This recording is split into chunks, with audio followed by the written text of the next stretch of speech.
दिदी भन्छस् भने भन्दैनस् भने यही ढुङ्गाले किचेर मारिदिन्छु। भन्छु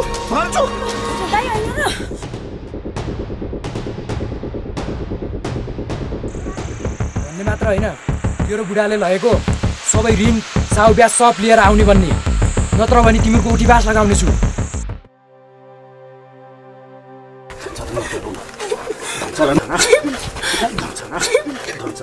बाबा, मेरो सबै साथीहरू स्कुल जान्छ, सबैसँग झोला किताब छ, मसँग केही पनि छैन।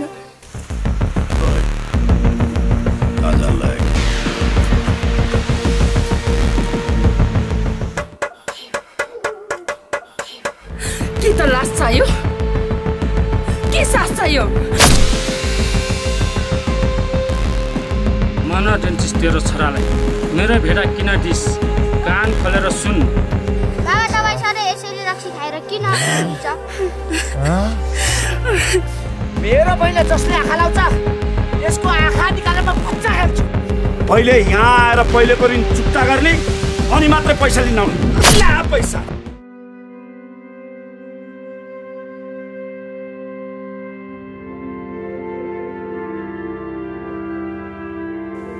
म पनि काममा जान्छु, घरमा बस्दैन।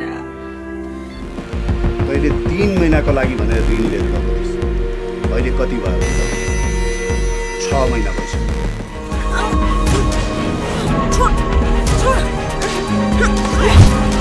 अनि के पैसा चाहिँ गएर दिनुहोस् पैसा दिनुहोस् पैसा दिनुहोस् भनेर पैसा दिन्छ? चिन्ताले रक्सी खाने भए हामी परिवारले पनि खानु पर्यो।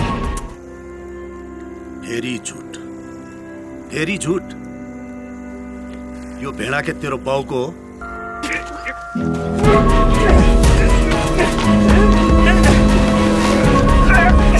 वर्षीसम्म मेरो पैसा ल्याएर अनि भेडाहरू लिएर जा, बुझेस्? लाउनुहोस् यति ल, सुनारसँग गएर बेचेर पैसा लिएर आउनुहोस्। झन् गरिब दुखी भनेर मैले त्यसलाई पाका दिएँ। त्यो र त्यसको परिवारले मेरो टाउकोमा टेके।